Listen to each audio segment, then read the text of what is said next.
Hello, Space Junkies, and welcome to episode 113 of What a Piece of Junk, the Star Wars podcast here on the Fandom Podcast Network. I'm your host, Scott Botman, and I am back to 100% operating power, which is great so that I can send a secret message to my original podcast co pilot, Mr. Derrick Marsh. Derrick, how's it going? It is going good. Except I think you sent me your virus. So since now I've got it, Yeah, so we're just I'm passing the hot such potato around. I'm such a giving person. I just can't turn it off. It's okay. I don't blame you. As we were talking beforehand, I just blame it on the crazy weather and whatever other things out there. So, but it's not terrible, but it's just one of those things that sinus infections are annoying. And I've got the voice, so that shouldn't be much of an issue, but I just got this annoying cough. I've had a cough drop. So if I have to, hopefully I will catch myself and mute myself. But I apologize to any of the listeners, as well as poor Scott, because, he's got me in his ear right now. Yeah, So hopefully literally, I'll catch since I'm myself. rocking the ear beans from Samsung. Yeah, so Yes. But you can see that it's just going to be Scott and I this week, since apparently every one of us is having something to do every other weekend right yeah, now. So, yeah, but we're still making it go. This is like the first time in a long time where we've had like two shows running right now in the yes, Star Wars world. So we it's are we awesome. are we are feasting on Star Wars content. So we're going to jump right into it because we have a lot to discuss. Of course, kicking things off with what I would consider the marquee show right now for Star Wars, and that is, of course, The Mandalorian. So this week's episode was The Foundling, and in great Dave Filoni tradition, the title has multiple interpretations. For me, Derek, it is talking about the little baby birds that got rescued because they literally said, and we found several more foundlings for you when they Yes. talked to the armorer. I don't know. What does the title mean to you this week? It's a little bit of everything, right?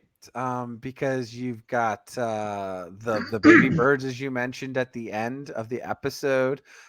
We get the foundling himself, Ragnarok or Ragnar, Yes, Ragnar. So pre Vizsla's child. right? So and he was a foundling, and they had to go rescue him. And we get a little bit more of backstory on Grogu himself, Baby Yes. Yoda. The original Um, foundling, as it were, for us in this series. Yeah. yes. So, Well, I speaking don't of, know. Would you consider that, or would you consider Din Djarin still technically the original foundling? I mean, even though he's older, but he would be a foundling, and he so technically was on the screen first. he definitely was a foundling, but we didn't know that he was a foundling until later on. We knew that Grogu was a foundling earlier Okay. because we had to Okay. wait for some flashback stuff to be revealed about Din in season one. That's my Yes, story, and I'm sticking to it. that's fine. Well, I can tell you, Grogu's got better flashback stories. Oh my gosh, does he have? So that's the perfect segue into the five questions. Number one, I'm gonna go first. What That's did you fine like because I know most? what it is. Yeah, what did you like most about this episode? Keller and Beck, baby. Oh my I'm gosh, in that was best. so I'm in cool. best. Yes, So our yes. original, we were debating whether or not we were going to talk like Mister. This whole time would be like this, but I don't Right, think we one with my voice I'd be able to last that long, and right. but two, I don't think our listeners would have gone much further than the first minute and probably turned us off. So Yeah, yeah. Even more so than they already do that. yes, yeah, that's true. But no, it was so great to see Ahmed Best back. And help me out. I haven't looked this up because I was trying to see if I could get old school Star Wars fan credit by remembering it. Is this character Kelleran Beck? Is that the same name of the guy that Ahmed Best played on that Jedi Trials game show thing for kids, where Ahmed was the host and he was a Jedi? Was he I Jedi Master Kelleran he, Beck? he he was a Jedi, but I don't know what the name of the character was. That's a good trivia question. They We may could they Google may not have fool. named him actually. So, Yeah, probably not, because it was more in the moment, right? But then yeah, again, I mean, it was, kids LARPing as younglings, so they maybe, were. and Yeah, it it would was. make perfect sense.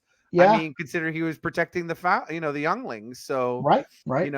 it's just, it's really bittersweet in some aspects, right? Because at the end of the day, he obviously can't survive. Right. The fact that he does save probably at this point now, other than the poor little Master Anakin, they're coming That to poor get kid. us. That poor kid. Yeah. Right. He's going to be memed forever. Yeah. Other than that, Grogu's probably the most famous, not only now foundling under Scott's dictionary, but also the most Yep. famous youngling. That's right. So even though he's 50 years old, so I don't know if we can classify him as a youngling anymore. So Well, he's young for his crew, his race, I suppose. Yeah, but that's yes, it was curious so though. cool to see Kelleran Beck, Ahmed Best, getting to do lightsaber stuff, and he was pretty good at it. I thought he killed it in this role. He was a cute, He was definitely a nice. lot more capable than some of the other Jedi that seemed like, oh, this is Yep. clone trooper. Psh, I'm dead. Yeah, yeah. So, and then of course he did the cool, speeder bike chase scene. I mean, he was action hero Ahmed Best. It was really great, and Yes. we did not see him die in this flashback. No. So there's a possibility that we could see more of Jedi Master Kelleran Beck or Jedi Knight. I don't know. Maybe is he a master? We'll have to look that up. No, Anyway, he may not even be a Jedi Knight. He might still be, in theory, could be, just somebody's a, Padawan. Yeah, I don't want to say Padawan, but what happens when a Jedi kind of gets stuck in between a Padawan and a Knight, and they just become like maybe like a serve, like they serve under the council, and yeah, they do it like they never quite reach knighthood, like the librarian, right? I don't think she ever became a Jedi Knight, but she was a maybe. youngling at some point, right? She went through the stuff, right? Well, we So know that Obi-Wan was still a Padawan when they took on Anakin in the Phantom Menace. So well, I still feel like he was supposed to be like in his early 20s, though. I don't think he was supposed to be in his yeah, 30s but like he was portrayed by Ewan McGregor. But it's possible, right? That's that's what I'm possible. saying. Though we don't know how long. I mean, maybe obviously some initiates take longer to progress through the trials Well, than don't forget others. Dooku was even counting Qui-Gon as his Padawan. He still referred to him Uh-huh. as his Padawan, right? So Yeah, even though Qui-Gon was technically a master, that's right. Yeah, he could even sit on the council, as Obi-Wan said, but he was a wild spirit. So he was a wild card. Yes, so totally. All right. Well, Derek, what was your favorite part of the episode? I mean, obviously it could be Ahmed Best. Yeah. yeah, I mean, obviously, Ahmed Best. I mean, we could go on and on about that. I mean, just super kudos, the love from the fans, the appreciation, and the fact that because apparently I didn't realize this too. He did play another character in Attack of the Clones. He was a bar patron Hmm. in there, so so you actually got to see him under Jar Jar Binks. But there's a lot of people that didn't realize that because there's a funny meme, where they have um the Leonardo DiCaprio where he's like pointing at the screen from Yes, what was the name of the movie? The Quentin Tarantino's Once Upon a Time in yeah, Hollywood. Once Upon a Right. Time. Yeah. Yes, yes. So there's a funny picture where it's got Ahmed Best as the Jedi, and the next one's got Leonardo DiCaprio doing it, but his head's replaced by Jar Jar, Yeah, and he's and he's pointing at the pointing at the screen. screen like, "Hey, hey, hey! I know that guy. Yeah, Lisa, know so that guy." and I said that to my I guess he'd be considered my cousin-in-law because he married my cousin. So I guess second cousin, I guess however they refer to it. But I know. anyways, he's obviously not a huge Star Wars fan, but obviously like the originals. And he's obviously really appreciate a Mandalorian. He liked Andor, but he still thinks the Mandalorian's the better show. And I was like, that's good. Yeah. But anyways, when I sent him that, he's like, is that the same guy who played Jar Jar? I was like, yeah. So it's just great, right? And so it's appreciative that us hardcore fans, like I said, get to see him return. So, but other than that, I mean, it was a fun episode. Again, it's going to be interesting as we go through this, since the last episode was taking place on Coruscant with everything with Ella Kane and with Dr. Dr. Pershing. Pershing, yeah. What are we going to get in this, right? Is that just a taste of potential future things and just trying to tie it together? Is it just going to be, obviously, as we talked about, there's still Moff Gideon around. So again, are we going to kind of go back and forth like a full episode? Or are we going to eventually get what we did like in season 1 and 2, where it was kind of going back and forth, right, between the good guys and the bad guys, where it felt like it was more one show, right? So anyways, yeah, like I said, overall, it was just a really fun episode. I would say again, um, the armor and the coven there. I don't know why they happened to pick that spot. Like you right? think they would have done some reconnaissance of the area, because now within a matter of like a week, they've been attacked by a giant alligator, which is apparently another one because it ate then the mother bird that attacked them, pterodactyl, right? Yeah, So yeah. apparently they and they aren't really good. If it wasn't for Mando and Bo Katan, man, like they would all be dead.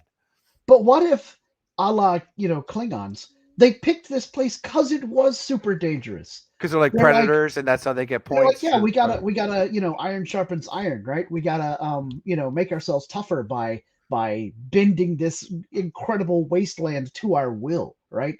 I And guess. that's kind of I mean, there was a little bit of a hint to this is how Mandalorians work because last episode, or no, maybe the one before that, Yeah, but when the one before that, because Coruscant was pretty yeah, much the the one whole before thing, that, other than the when flight Din chain. was on Mandalore, and then Bo-Katan had to come save him from the weird cyborg spider guy. Um, she fights those. We had the name, Yeah, but they look those like the mutant towels, things. but with Yeah, multiple she eyes. fights Aberrays or whatever they were. Anyway, and she Lemurs. says, yeah, she says, I can't believe those things are still alive. I thought nothing was still alive on Mandalore. We used to have those, quote, out in the wastelands beyond our cities. So even Mandalore had these, like, you know, do not go there, Taylor. It is the forbidden zone, right? And you'd have, obviously, you go out there and you prove your mettle. You survive a week's camp out in the wastelands, and you come back, and now you're a full Mandalorian or something, Which I'm right? okay with, but you would think, because they're a small coven, like half of them are foundlings, right? And they're trying to Hmm. train them. Obviously, they're not very good because Grogu just wipes the floor and then with paintball gun, Right? and Yes. and then they instead of like picking like an easy camp site to start off with, like a level 2 or 3, maybe they went to like Right. 10, or level 9. Like they're like, oh, we're experts, It's Yeah, like ours goes to 11. yeah, Yeah. and it's not like the armor is like the almighty NPC that sits there and like they attack it and she just goes nuts and everything. Like she raises her hand like one time. Other than that, she's just like, you guys all handle it. I Yeah. could do it, but I'm That's just gonna fairness. wait. I'm just saying. I think though they picked this planet and specifically that little alcove on purpose because it's super deadly. I So guess, like I said, the armor XP level must be outweighing the rest of it, right? She's that's just it. trying to carry the rest of the noobs. Yes.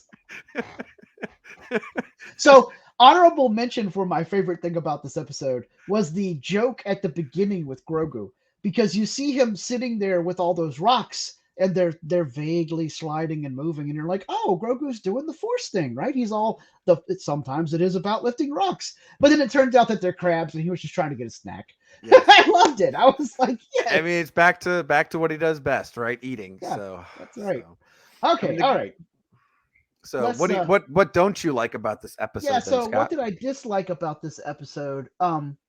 The I think a little bit about what you talked about with regard to the why are they camping in such a dangerous place, but it was more when we got to the part where Bo-Katan was all, I'm going to lead the rescue expedition because I used to bullseye womp rats in my T-16. I mean, I used to climb rocks like this back home, which I was fine with that.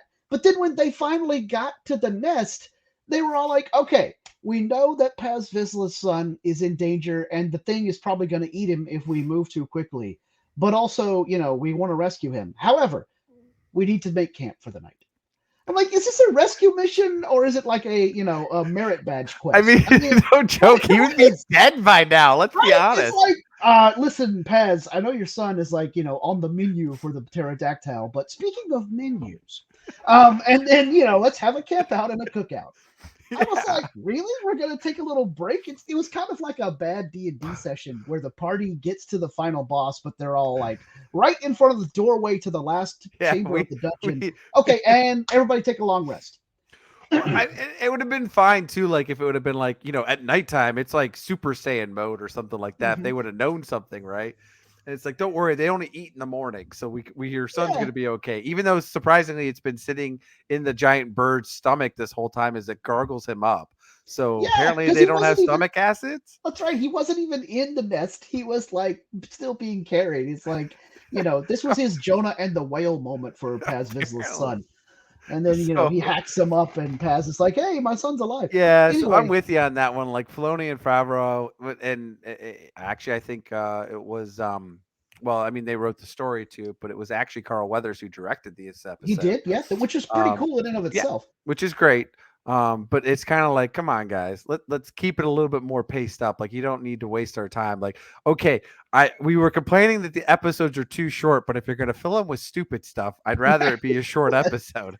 I mean, and I liked what, excuse me, I liked what we learned during the campout scene Yes. because but we get the cool scene with Bo-Katan going, "Wait, how are we supposed to eat if we can't take off our helmet?" And then finally, Din Djarin answers a question we've all had since we first learned about the whole "I never take off my helmet" thing. It's like, how do you eat? And also, can you take it off if nobody sees you? And the answer is yes and yes.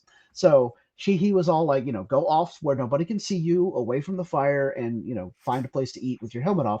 And then, of course, Paz tells Bo Katan that since she's the leader of the expedition, she gets the honorable space of sitting by the fire with her helmet off, which was kind of cool. Yeah.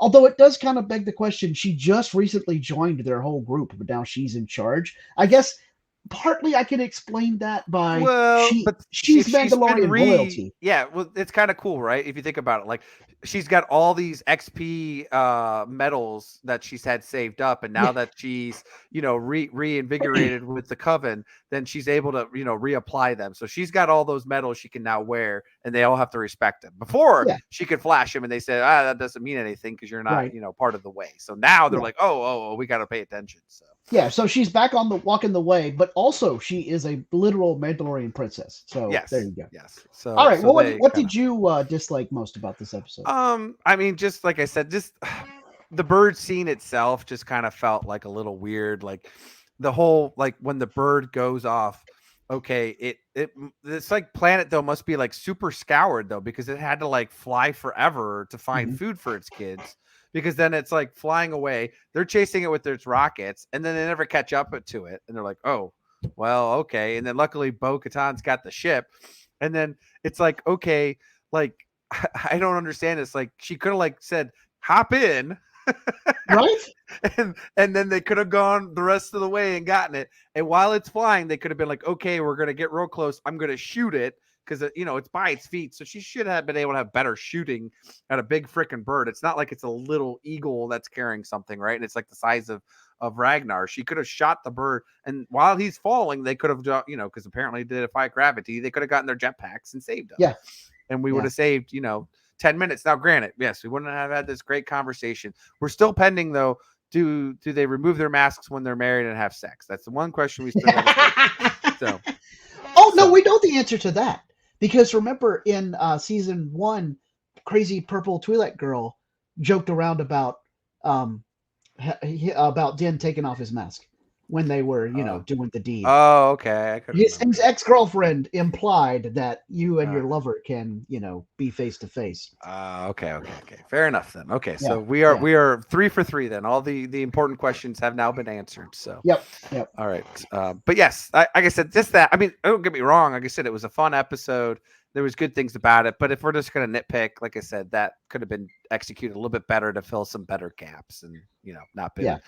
So, Yeah. because, yeah, like I said, to me, it's like you flew that whole way. So it had to be multiple days. Your kid's got to be hungry. And then you just come up and, oh, well, it's going to wait because it doesn't fly in the dark or something, And then the poor thing, they finally, like I would have thought in Din, like when they're flying, would have gone out and gotten the freaking dark saber and actually use that to fly across the thing and cut off its wings rather than let's just use these little daggers. I'm like, you've got a lightsaber. Yeah. Like I don't know. the Maybe kid's maybe saved already. Just finish the bird. maybe he's still worried about looking Chopping dumb off in his own front of. arm. Yeah, exactly. He doesn't want to look stupid in front of all the other Mandos because he can't use the dark saber very well. Yeah. So, anyways, Ugh, nitpicking it, anyhow. but yeah. Okay. Number 3. What connections did you draw to the rest of the Star Wars galaxy? I mean, we've kind of talked about it already with the whole Mandalorians and where they're camping out, right? We've talked a little bit about the things. It was interesting. Obviously, then we've seen the original Boba Fett riding the Mythosaur in Mhm. the holiday special. We've seen Boba ride the Rancor, which we'll talk a little bit later at the end here. And then we talked about, with the legend of the Mythosaur, because Bo-Katan right now, she's, praised Allah because she's seen the vision. Right. Um, and then so now with the birds coming at the end here, then apparently they really like to ride animals. Yes, So it's a big Mandalorian thing to yes, tame tradition. beasts and ride them, So apparently. so yes, so then that's going to be cool. So we'll see. Hopefully, so Yeah, and for me, it was again sticking with the mythosaur, but in this case, when Bo-Katan went to go talk to the armorer. Gosh, I hope we get a name for the armorer someday soon. Anyway, that's her name, the when armorer. right when she went to go talk to her, she was all like, "I've lost part of my armor," and uh, the mythosaur is going to be Bo-Katan's other, signet, as it were, on her replacement armor plate.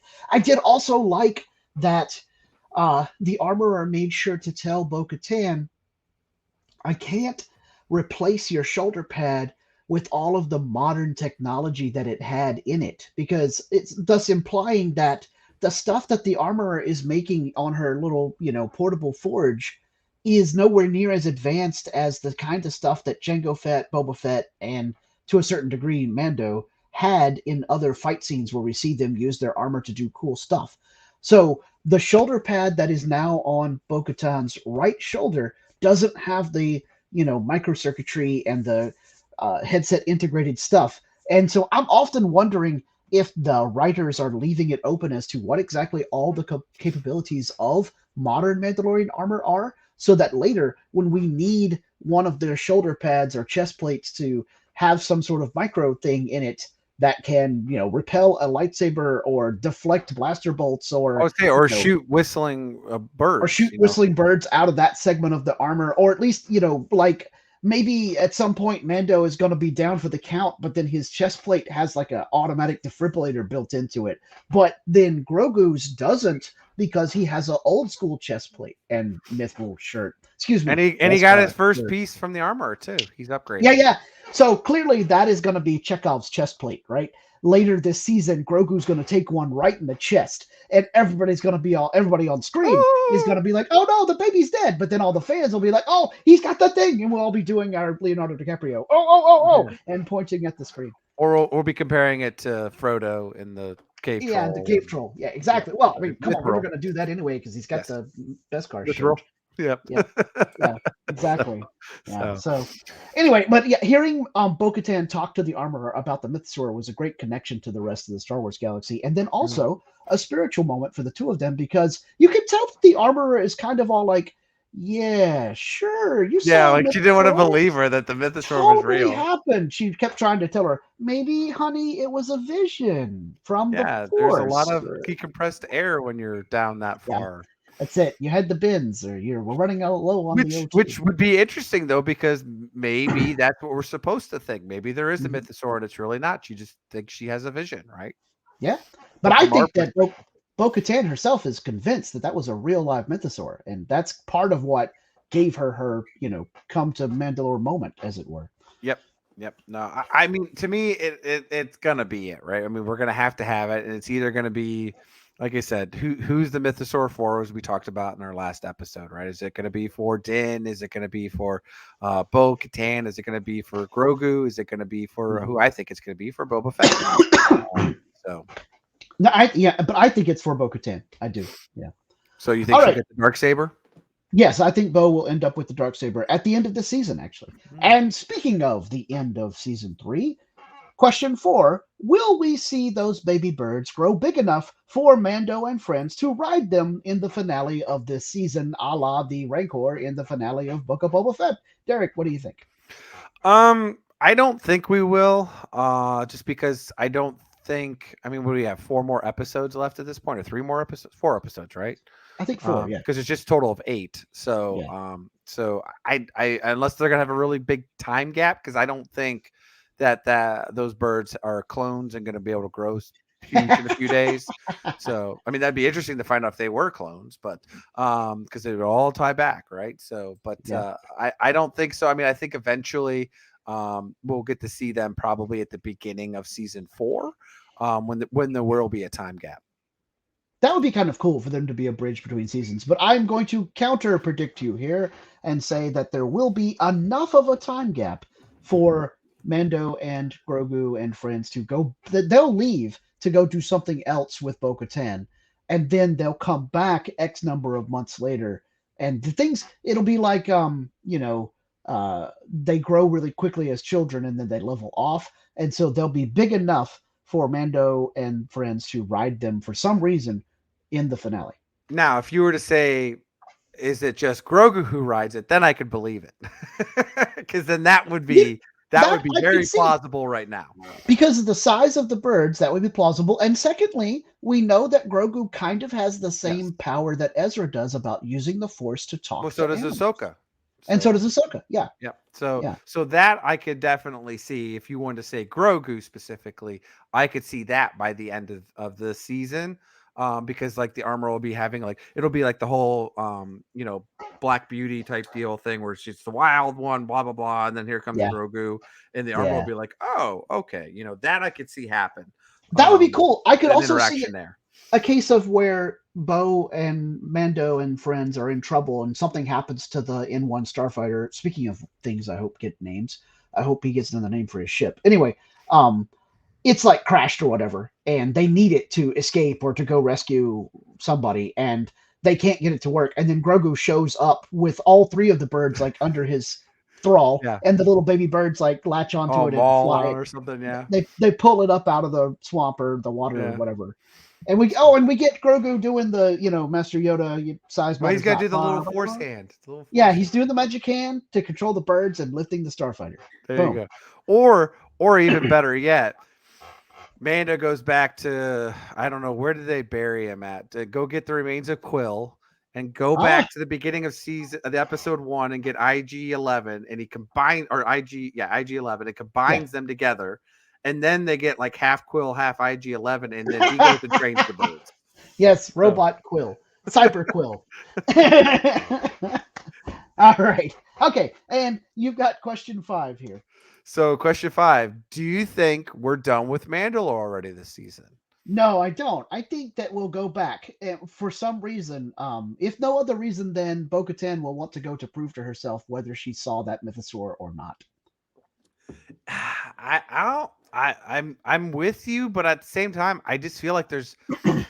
It just depends on where they're going to go with this season. Because, like I said, you only got 4 more episodes, and I feel like if you think about it, they're going to have like either Moff Gideon's going to be the end of the season, right? The big reveal. Oh, Moff Gideon's back, just like he was at the beginning of our season 1, where he was kind of at the end, right? So I assume he's going to make, that'll be the big reveal at the end of 7, and they'll have a whole episode 8, or that'll just be the big reveal at the end of episode 8. So that's only really leaving about 3 episodes. There's a possibility, but then are they going to do anything else with Coruscant? Again, or that was a one-off, and then again, it's going to tie to other stuff because again, we've got this whole tie to everything they've done from, episodes or the sequel trilogy. You got everything going on right now with the Bad Batch with cloning, obviously everything from the prequels as well, but just all that. Are they going to have a tie-in to Ahsoka at some point, like an actual tie-in before that series starts? Or was this when we had, season 2 and season 2.5 of technically Book of Boba, but I call it season 2.5 with Ahsoka? Is that I think the Coruscant storyline and the Rebels nod with the Purrgil in hyperspace and going back to Mandalore will all culminate because Ahsoka will make an appearance. In fact, we might have a situation where the reason they go back to Mandalore is that Ahsoka is there and she sends a message to Bo-Katan, and that's because they need some piece of something to help them go find Ezra. And the reason that they're on Mandalore is because that piece was left in the ruined house of... Any guesses? She of the purple hair? It's Clan Wren. Yes, of Sabine Wren. And that'll be our live-action Sabine Wren introduction. It's during this episode of Mandalorian. Maybe. And so they'll go back to Mandalore, and Bo-Katan, Ahsoka, and Sabine will all be there to talk about, we need this artifact to help us find Ezra. And then Din will be standing there going, who the hell is Ezra? Anyway. And then we, as the audience who doesn't know a darn thing about Rebels, we'll get an exposition moment that makes sense of, well, Ezra is this dude who That does seems stuff. like a lot to throw at us, but I mean, they could. I mean, that could be a single episode. Don't get me wrong, but I mean, It that's might just be a little, a yeah, it lot to might be throw in. not only too much, but it might, that what I just described is maybe a little too fan fictiony. Like that sounds like a bad fan fiction now that I sit and think about it, because it's all, ooh, and cameo from this one, and cameo from that one, and Well, and cameo don't from get me this. wrong, but the way they've been doing this stuff, that's a very good possibility, because Yeah. I'm only fearful that they're, because like I said, I still think Skeleton Crew's going to have some tie-in as well too. Mhm. So, Yeah, I do um, too. Because I believe Dave Filoni has said something that has been interpreted, because that's how he works, as indicating a giant crossover event at some yes, point in the future that but you includes got the Ahsoka, CW now, Mando, and so. Skeleton Crew. Yes, now we're Crisis on Infinite Mandalores. Anyway, Well, as I say, we've had so much Tatooine that they finally got rid of Tatooine. Now we're just gonna have it all on Mandalore. So, and I'm why okay does with that. It's a everybody new thing. why does everybody want to go back to Jakku? Right. Anyway. Anyways, Okay. All right. Well, that wraps up our discussion of the Foundling. Of course, we're all looking forward to next week's episode of The Mandalorian. And we'll take a quick break so you guys can find out more about the Fandom Podcast Network, and then come back and talk a little Bad Batch. Thank you for listening. We hope you're enjoying this podcast. Here are the other great shows on the Fandom Podcast Network. Culture Clash, where we discuss the latest in entertainment and pop culture. Blooded Kings, our show covering the entire Highlander universe. Couch Potato Theater, we celebrate our favorite movies. And Time Warp, our fandom flashback show discussing a year in movies and our favorite retro movie, TV, and pop culture topics. Good Evening, discussing all things Alfred Hitchcock. Hair Metal Podcast, we cover the rock metal music of the 80s and early 90s. Type 40, a Doctor Who podcast, discussing the time-traveling Doctor Who universe. Lethal Mullet, an action film podcast covering the 80s, 90s, and beyond. Also, check out the Lethal Mullet Network for more great podcasts. What a Piece of Junk, our Star Wars podcast. Making Treks, a Star Trek podcast with a deep dive into the final frontier. The Fandom Show, our Fandom Podcast Network live YouTube show discussing the hottest topics in fandom. The True Believers MCU podcast, discussing the Marvel Cinematic and Television Universe. Union Federation, our Star Trek and the Orville Show. And we're proud to welcome the BQN Network to the Fandom Podcast Network. Please visit our friends on the BQN Network, a Star Trek Universe podcast that also includes your favorite topics, movies, history, superheroes, and more. You can find the Fandom Podcast Network on YouTube. The Fandom Podcast Network is also on all major podcast platforms. The Fandom Podcast Network audio master feed is on Podbean at fpnet.podbean.com. You can find the Fandom Podcast Network on Facebook, Twitter, and Instagram. You can email us at fandompodcastnetwork@gmail.com. Thank you so much for listening, and remember, respect others and enjoy your fandom.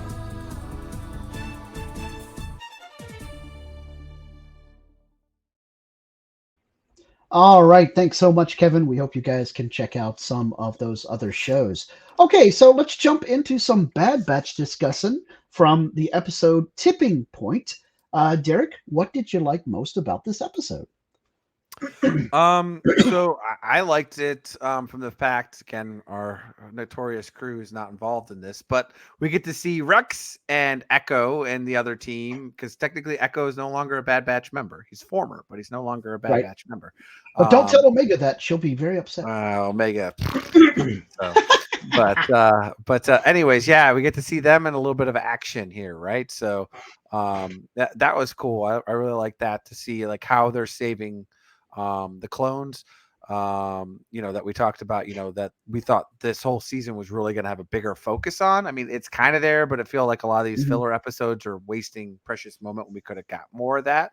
Because to me, they could have built a little bit more storyline off of it, because this was just a quick one. Like, they only saved 3 clones. I have to think about it, right?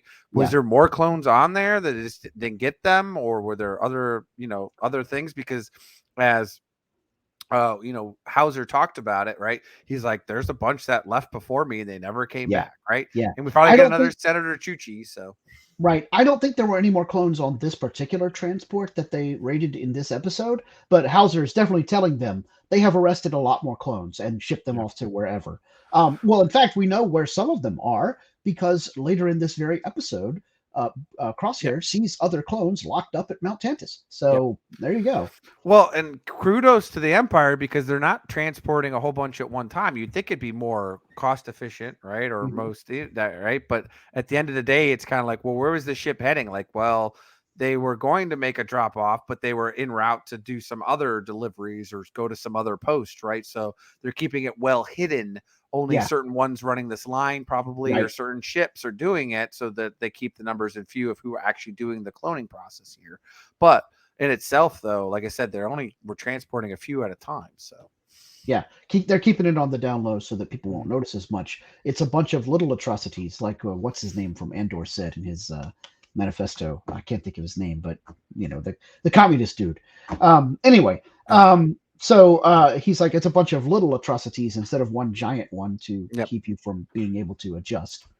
But yes, I agree with you. My favorite part of this episode involves the first segment, as it were, the awesome space battle of rescuing Howzer and the other two clones. It was great to see Fireball again, and cool to see Echo doing stuff, and then also Gregor. Gregor was one of the clones that was helping with the rescue mission, so it's really cool to see essentially the wolf pack from Rebels, but when they're younger and still really action hero-y, Yeah, because do we see Gregor actually in the Clone Wars at all? Other than, does he have an episode or two, or not really? I think because Wrecker was the same way too. We didn't really know them until we actually got Bad Batch episodes when we saw Wrecker. So we need Nathan here for the Filoni mind. We'll ask him. Maybe we'll remember to ask him next episode. Or if any fan out there knows the answer to this, just email me at whatapieceofjunkpod@gmail.com or post in the Facebook group What a Piece of Junk, a Star Wars podcast on Facebook, and we can then tell you kudos to you for remembering Gregor's secret origin, because right now we can't think of it. But it was cool to see him. There's just too many clones. That's right, and they all look alike to me. But it was cool to see him as young Gregor instead of just old fishing Gregor. Yes. So and now we realize Wrecker really was messed up this whole time. So yes. He just didn't get old and delusional. No, he's always been crazy. So what was your least favorite part about this episode, Scott? My least favorite part was it's unrealistic. I understand why it happened storyline wise, but it was unrealistic to me that after Crosshair does his little attempt to escape and then sends the secret message to the Bad Batch on the base in Mount Tantus, that they didn't just summarily execute him. They locked him back up again. I know that they need him for interrogation and to get Omega to show up so that they can then blackmail Lian Su and all that stuff.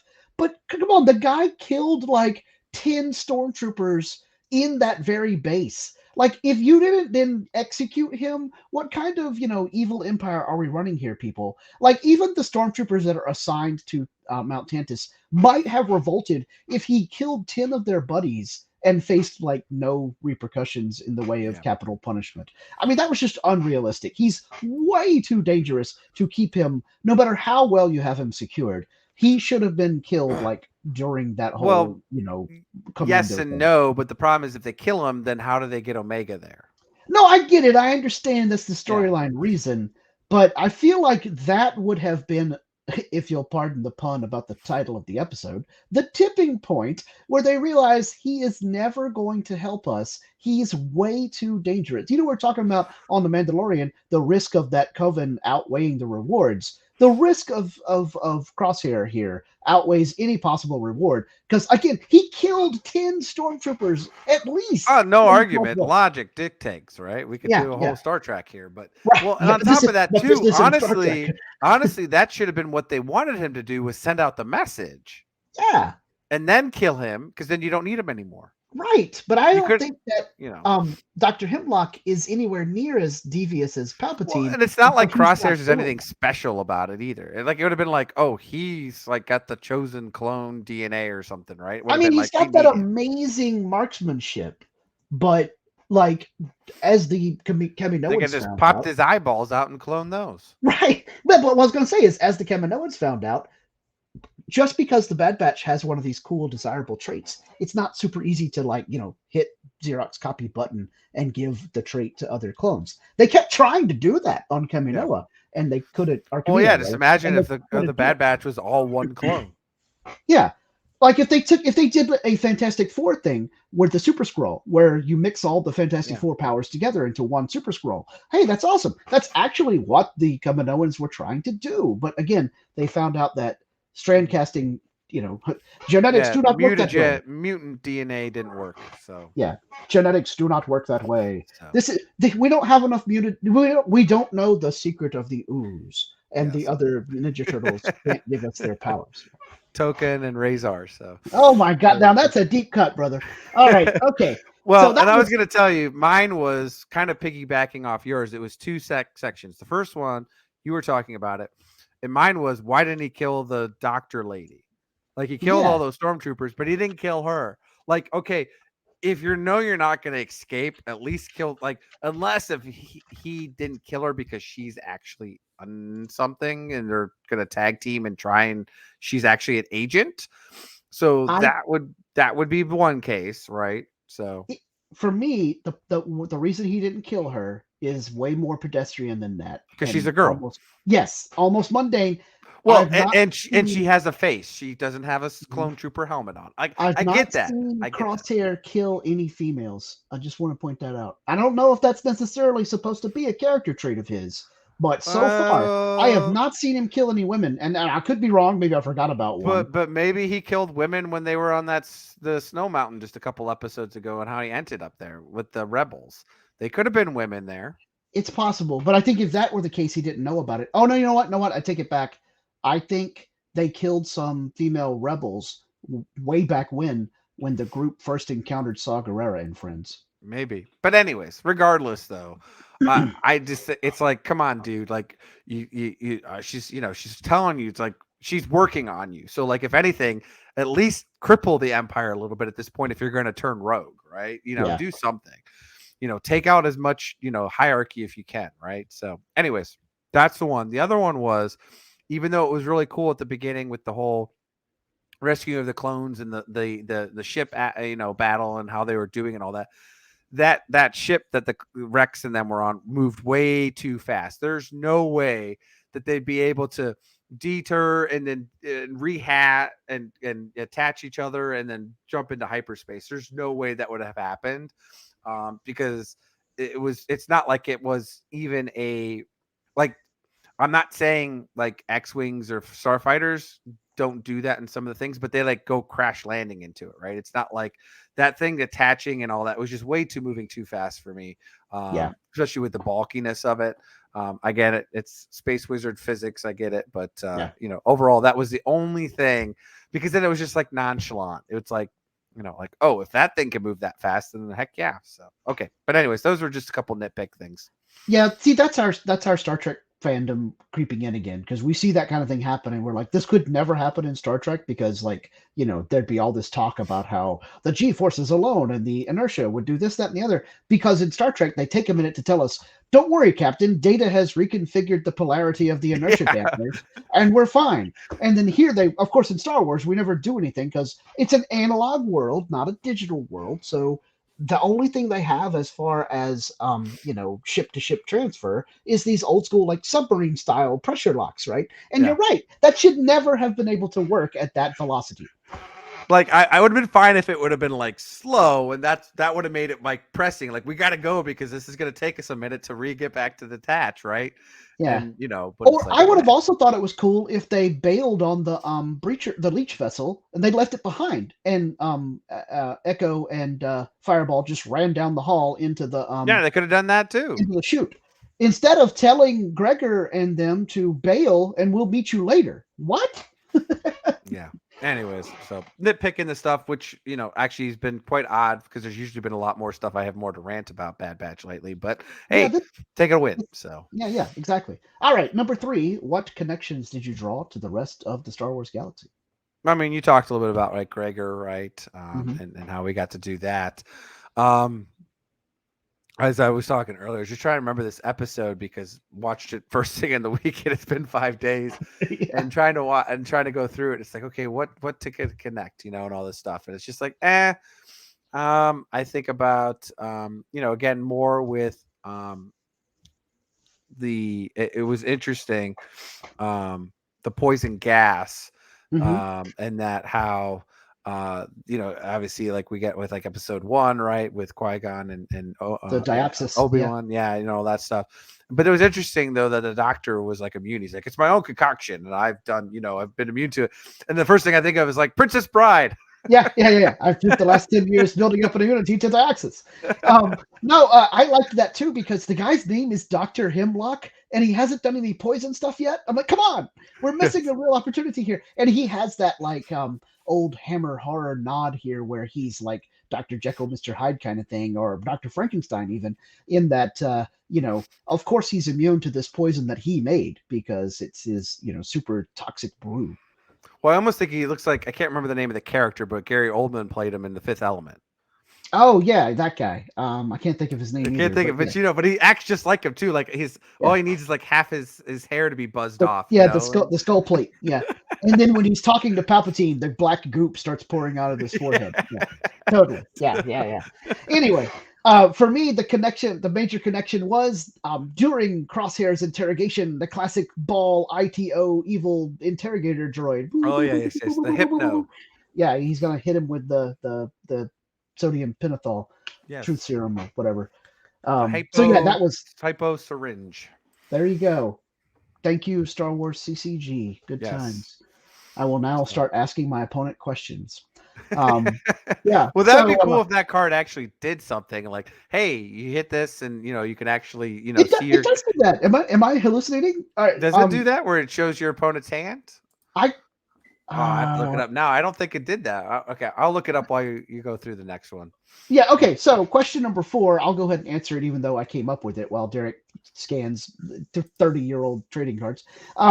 It's what did Howzer and the other clones do exactly to get them arrested by the Empire? I mean, the broad answer here is insurrection, right? Because they're somehow helping the rebels. Because we know that Howzer and them are, we saw Howzer be all like, peace out. I can't stand for this evil to be happening again. And it was good to see that he was still alive because in my mind, there was a possibility that he had been killed off screen. So it was cool to see him come back because I like his armor. I think his clone armor was really cool. It'll be interesting to see how many of the clone troopers that have joined the rebels and become insurrectionists get some cool new type of armor to help them be rebels.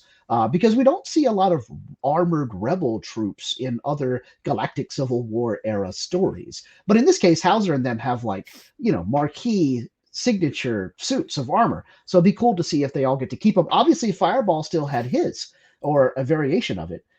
So that was neat. And Gregor is still wearing something close to, what we expect him to wear as a clone trooper. Even most of them, most of them, we don't get to see a whole lot at this point in time, to your point, right? Most rebels throughout it are just like, they're mostly just like what we see like in Rogue One, right? Where it's just some scrubby, like mercenary looking stuff, right? Maybe it's like camouflaged or a flight suit, or all black, right? So Yeah.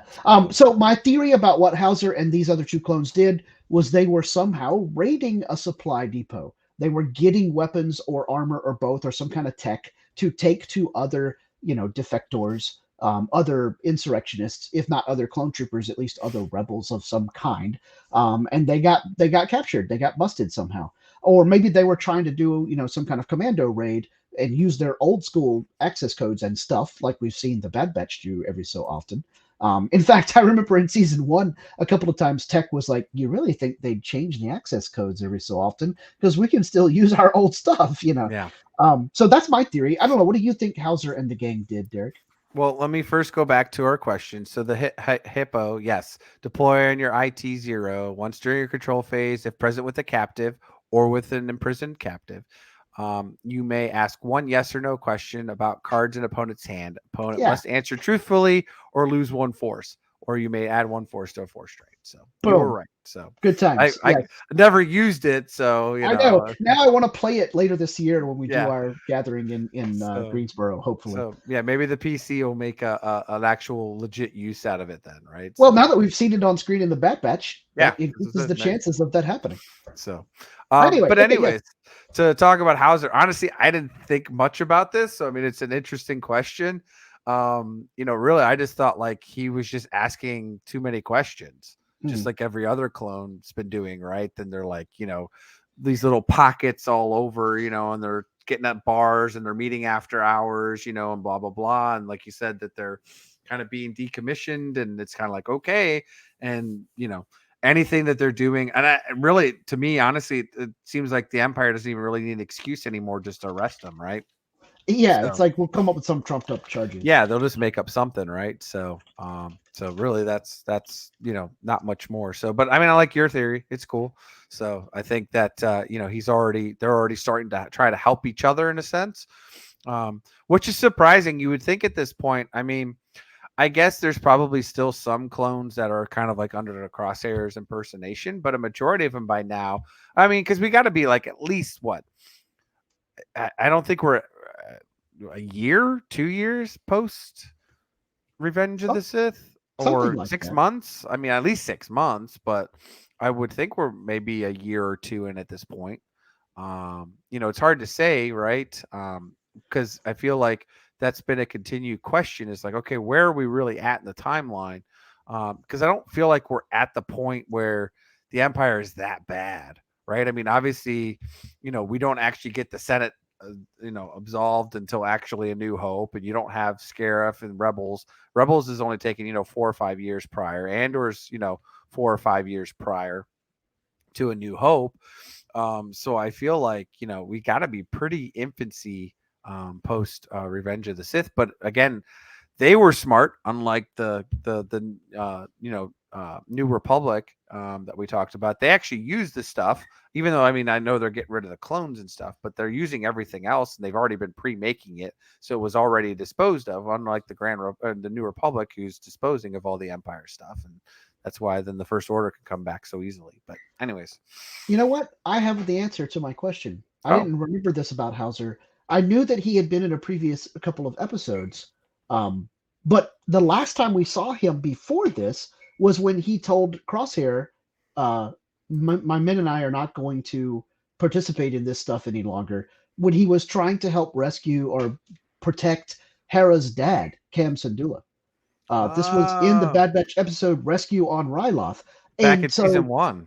Yes, and so he and his men were standing there talking to Crosshair about how I won't be a part of this anymore because now we're being asked to kill the same people that we once were sworn to protect. Ah, okay. And so he and his men threw down their weapons, and apparently this wasn't super obvious to me in that episode, but that's when Crosshair has them arrested. So they've all Ah, been in custody since then, and this was just part of a prisoner transfer. So there you ah, go. there you Okay. go. So All right. the crime was refusing to follow orders to kill people on Ryloth. All right. Well, there you go. Okay, Well, excellent. nobody has to write in for that one answer because Yes, we this should be one able we to were know. able to figure out because Google foo. Google foo. Yeah. All right. So, Okay. Question 5. all right. So, will the Bad Batch rescue Crosshairs, or will he not survive the season? This was kind of more of a question you and I talked about, since I was kind of drawing a blank. So, I'll let you answer first. So I think that they will valiantly attempt to rescue Crosshair because they're coming to Mount Tantus. That's what the episode Plan 99 is going to be about. And I think Plan 99, because, hey, everybody, look, reverse 66 is 99, is what Tech and Echo are going to come up with to help get the other clones that are still around to join all the rebellion clones by activating the memory chips again. Or if not activating them, once and for all deactivating them totally in everybody's brain. And so all the clones are going to turn on the Empire simultaneously in a reverse of Order 66. But during this fight, Crosshair will valiantly sacrifice himself to save, if not the whole Bad Batch, his brothers, to save Omega specifically. And so we will see him die because, as we know, in Star Wars, redemption equals death. Because you turn back to the light side, but you never stick around long enough to face trial for all the horrible stuff you did while you were Darth Vader or whatever, Or any major villain as or we've any talked major about. villain. Yeah, right. So, I think that's a good possibility, but I think first he's going to be a dark trooper. I think he's going to be a Gen 1 Ooh. Dark Trooper. They're going to Okay. turn him Yeah. into a Dark Trooper.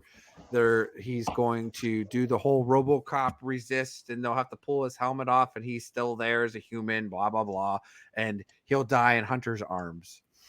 But Oh, yeah. not That after would be he cool. saves them, right? So, Yes. Yeah.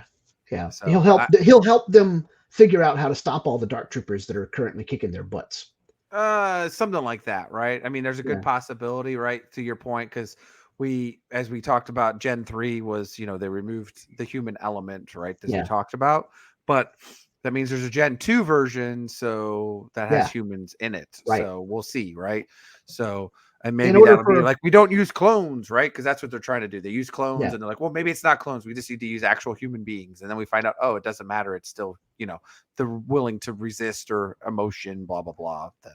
Yeah. In order for Moff Gideon's comment about we removed all the human parts to make sense, we first have to see some with human parts. Yeah. Yes. So I think very well. Crosshairs is not going to survive this season again, but I do feel like that'll be what we have to. I mean, that would only make sense to me. So, but again, we could see he might not be. That might not be what they're planning. They might be, making super clones again. I don't know. So yeah. All right. Well, we do have a little bit of breaking news that I want to take a minute to talk about when it comes to Star Wars news. Normally on these episodes where we have two shows to analyze, we don't have time for Star Wars news, but this is a pretty big one. But it's also a lot of inside baseball. So if you're the kind of listener who doesn't care about who's producing what or who is directing what, you probably won't care about this tidbit, but it's interesting. And it also goes off the piggyback of what you guys are thinking that we'll be getting crazy it sounds, less than a month now at Star Wars Celebration in Europe. Mm-hmm. So it's a possibility. So our friends over at Fandom Wire have a headline.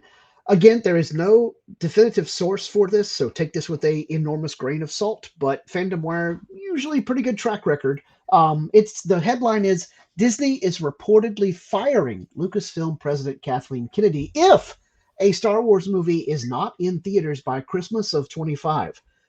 We have heard Christmas of 25 as the target date for the next Star Wars motion picture many, many times. So that part makes a lot of sense. And then they canceled everything. Right? But also we've heard these rumors of, Kathleen Kennedy is going to get fired any day now for years now. Yeah, so there's that. She took over. Right. Yeah. 7 years ago at this point, I think it's been. But so here's the salient paragraph from Fandom Wire. According to sources, Disney has allegedly hurled an ultimatum at the Lucasfilm president, demanding a new Star Wars movie from her in 2 years' time. What's more, the studio apparently wants a finished product with all the tedious processes of production and filming wrapped up just in time for the movie to be out in cinemas by Christmas of 2025. The further rumor states that in case Kennedy is not able to hand over a completed project by the given timeline, she'd be she'd be stripped of her title as the president of Lucasfilm. And if said rumors hold any veracity whatsoever, then the producer's clock is ticking. So my first knee-jerk reaction to this is, what a bunch of pablum, because of all the other rumors of Kathleen Kennedy is going to be fired any second now. However, now that Bob Iger is back in charge, we have seen a high-profile female minority representing producer at another Disney property already get fired this year. And they've been making a ton of money. Yes. That is, of course, a reference to longtime Marvel producer Victoria Alonso, who is a gay woman, a lesbian, I think. Oh, I hope I didn't just say that wrong. Anyway, she was a big-time producer at Marvel and produced a lot of really successful stuff for Marvel, and went to give a speech earlier this year where she defended Disney and talked about how great it was to work at a company that will represent minority groups like hers and other races and so forth in its properties like Marvel and Star Wars, and how awesome it was that they resist the public pushback against being quote unquote woke, whatever that means these days. And then like a couple weeks later, after she gave this glowing defense of Disney, they fired her. Now, supposedly Alonso was fired because she worked on a film titled Argentina 1985 for Amazon. and it was somehow a breach of contract back in 2018. And she's, her lawyers and Disney's lawyers have been duking it out ever since 2018. But eventually they decided that she breached her contract of no compete by doing an Amazon project while being employed by the House of Mouse. And that's why she got fired. But other people, including her own attorney, think that that's not at all why she got fired. And it was because of her choices and decisions and being a gay Latina. Now, we won't get too much into the Marvel weeds because we don't cover that on this podcast, but you can find out more on other shows on the Fandom True Podcast believers. Network. However, the point being here for when we talk about Kathleen Kennedy is Iger doesn't seem to have any compunction about firing a woman and a minority if he thinks it's the right move. Woke policies, quote unquote, be darned. So that actually makes me think that this is much more likely to be true as a rumor about Kathleen Kennedy, because it just happened that one of the women producers got fired. And as Derrick pointed out, Alonso and Marvel had been making a lot more money than Star Wars recently. Yeah. It's hard for me to understand how true this is. Like I said, Phantom Wire is usually decent enough. They're not too clickbaity. It's hard to say, but I still stand by that. We've talked about it before. Kathleen Kennedy's talked about it, at least, out in public, that she's not going to want to run Lucasfilm forever, that she was looking for the right time post-COVID to, I thought, retire. Yeah. Right. I thought Indiana Jones was kind of going to be her last big hurrah, and then whatever she was going to be working on. Right. And Indiana Jones comes out not that far. I mean, we've got a couple more months. Like July, right? Yeah, it's a few more months then. Okay, but yeah, I mean, it's due out this year. Bob Iger's back. He's got a plan. They just canceled all these quote unquote Star Wars, or I should say quote unquote canceled all these Star Wars movies that were in the works, other than Taika Waititi supposedly, and then they never actually formally announced Rian Johnson, but they tabled everything else. They've also talked about that they want to push more Star Wars content and less Marvel content and try to balance it out a bit more. Okay. Mm-hmm. And we've talked about, hey, you got Star Wars Celebration coming up here in April. It's supposed to be some big stuff because, it's kind of been, like you said, we need a Star Wars movie, right? And to me, I'm behind it. I like a Star Wars movie. I especially like a single movie. I don't need it to be anything tied to the Skywalker saga anymore. I don't need it in the main timeline anymore. It doesn't have to be Mandalorian timeline at this point, or Rebels timeline, or whatever they're going to do, or Ahsoka timeline. Give me something completely. I mean, if it's at that time, that's fine, but it could be, again, completely on the other side of the galaxy in the Outer Rim, right? Give me that. Just kind of like, what we've seen previously, that the single movies I thought have been the best production of Disney, right? So that's, again, Rogue One and Solo, at least to my liking, right?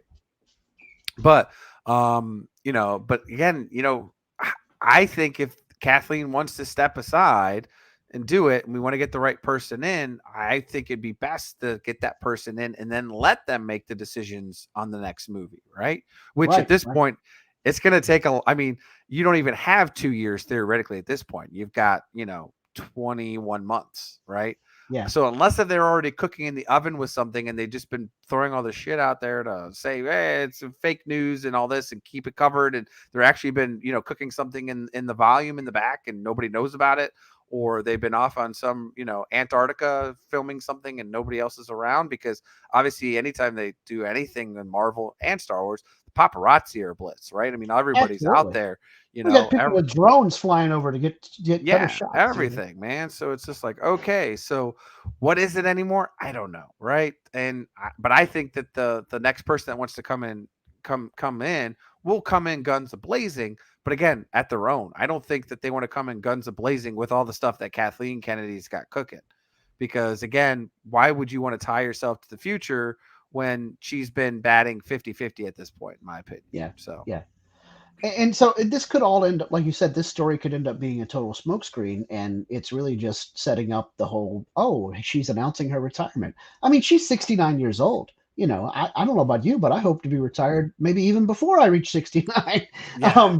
And she's obviously working because she still likes it.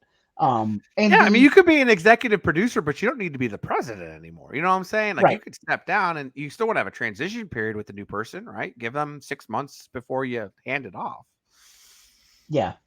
And I'm still sticking by my prediction. Next month at Star Wars Celebration in Europe, we will see people come out on stage to announce the new movie. We might even get a teaser trailer.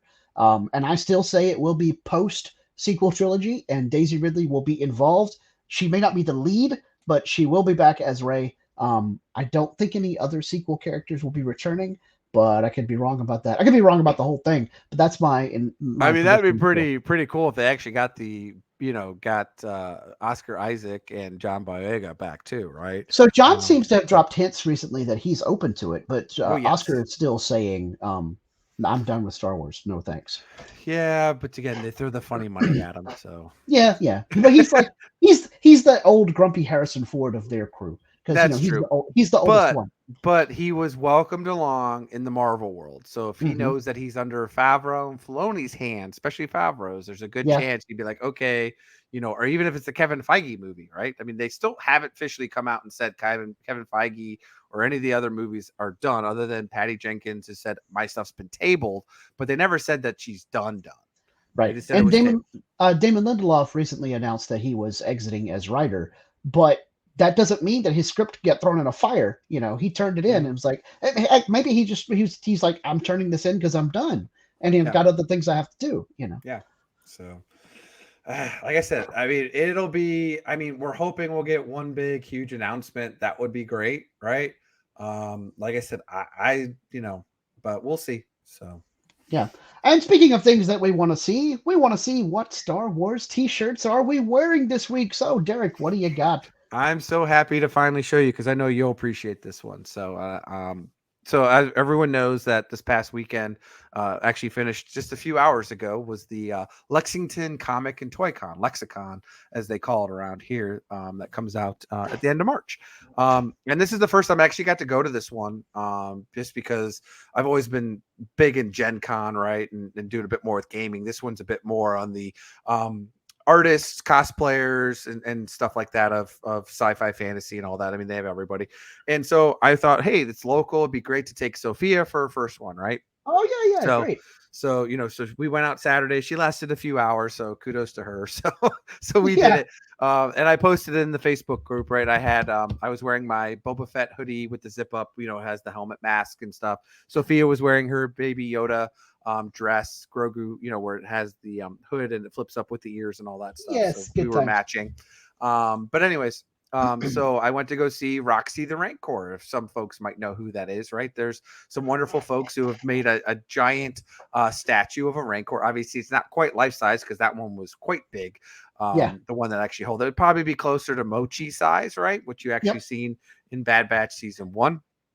Adorable and all that stuff. So I took a photo, right, and all that stuff, and it's free. Great. They do stuff for donations for Make-A-Wish and all that stuff, but they have merchandise like everything else. So, and I saw the shirts a few days ago as they were advertising it, like, hey, see us at Lexicon and all that stuff. And it's like, okay, cool, I'm definitely getting that shirt. So hopefully for fans that are out there for Star Wars as well as Stranger Things, you might like this little mishmash.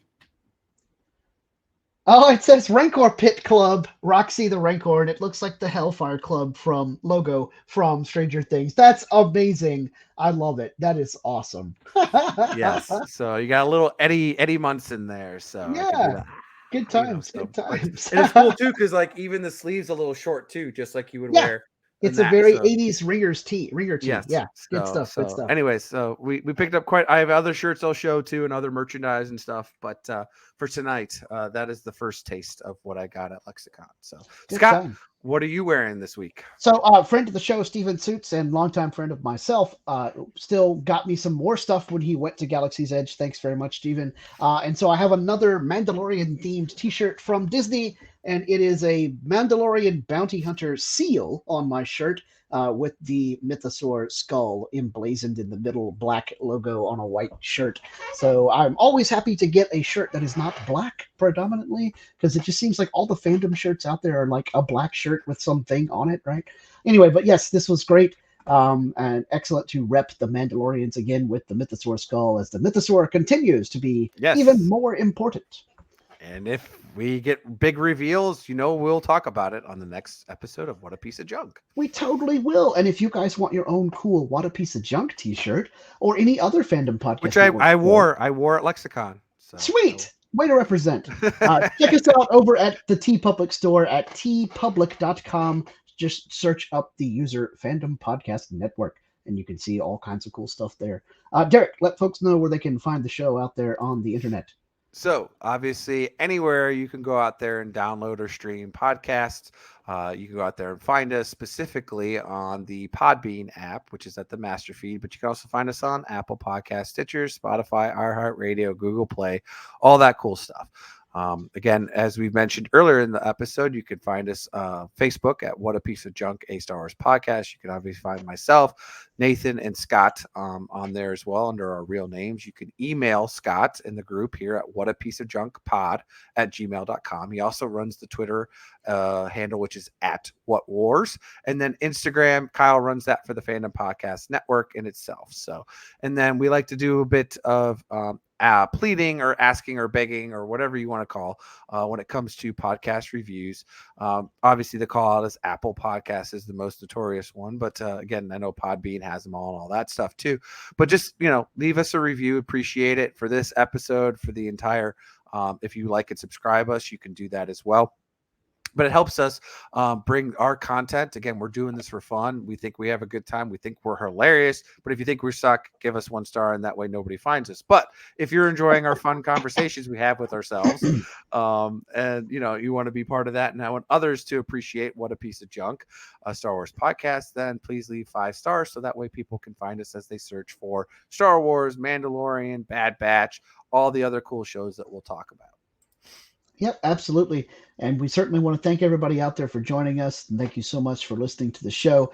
Next week's show might be recorded at a weird time, so it may release a little bit later or a little bit earlier. I'm not sure yet, because next weekend is a huge weekend in fandom, the first weekend in April. Not only do we have the release of Dungeons & Dragons Honor Among Thieves, the upcoming D&D feature film, but it's also WrestleMania weekend, so I am super busy all next weekend long, so we're gonna have to do some crazy logistics. Maybe we'll have to just record our own little 3 things and then mush them together. Right, mush them together, exactly, totally. But whatever it is that we do for next week's episode, we hope you guys enjoy it, and please hit us up with your thoughts, reviews, and comments in between shows.